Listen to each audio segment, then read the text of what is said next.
పాడి పరిశ్రమాభివృద్ధిలో జనగామ జిల్లా రాష్ట్రంలోనే మొదటి స్థానంలో ఉందని ఇక్కడి రైతులు మేలైన పాలన సంస్థకు అందిస్తున్నారని జనగామ ఎమ్మెల్యే పల్ల రాజేశ్వర్ రెడ్డి అన్నారు.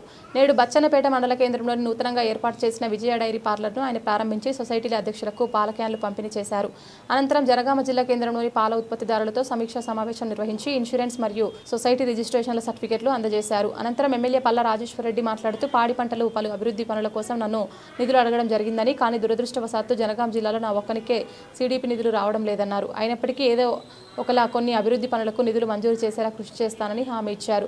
కార్యక్రమంలో తెలంగాణ పాడి పారిశ్రామికాభివృద్ధి సహకార సమాఖ్య chairman Amit Reddy, market chairman Shivaraju Yadav పలువురు పాల్గొన్నారు. ఒక గేదెకు గడ్డేస్తే పాలిస్తుంది, అంతే కదా.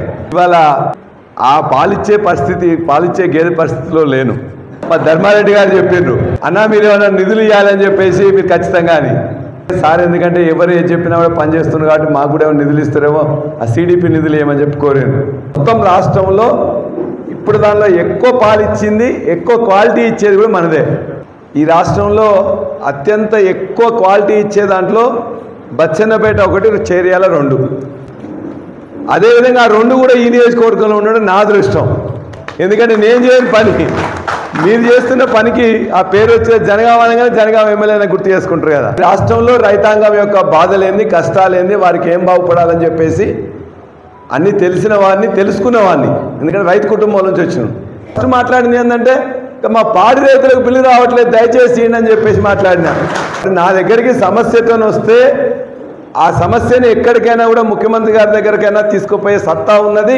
ఎంతో కొంత పైసలు కాకుండా మిగతా పనులన్నీ సాల్వ్ చేస్తాం. ఆ 2 చేస్తాను. అంటే సిడిపి నిధులు మీరు ఆహ్వానించిన వాళ్ళ దగ్గర డబ్బులు ఉన్నాయి, డబ్బులు లేనోని మీరు వచ్చిడు, డబ్బులు నో రాలేదు సిడిపి నిధులు. ఎందుకంటే నా ఒక్కనికే జనగామ జిల్లాలో ఇవ్వట్లేదు, దురదృష్టకరం. అయినా నా ప్రయత్నం చేసి ఎక్కడో దగ్గర నిధులు తీసుకొచ్చి ఈ జనగామ జిల్లాలో, ఎందుకంటే అద్భుతమైన రైతాంగం, బ్రహ్మాండమైన కష్టపడి అది ఉన్నారు. 2014 కంటే ముందు 1,00,000 మెట్రిక్ టన్లే వచ్చేది.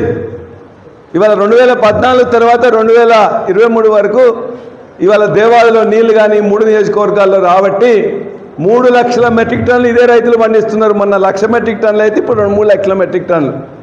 మా బచ్చన్నపేట పోతే ఇలా అదే మాట్లాడుతున్నారు, ఎమ్మెల్యే గారు మీరు వచ్చింది కదా మీరు చెరువులు నింపండి అని. చెరువులు ఉన్నాయి, కాలువలు ఉన్నాయి, రిజర్వాయర్లు ఉన్నాయి, మోటార్లు ఉన్నాయి, గోదావరిలో నీళ్లు ఉన్నాయి.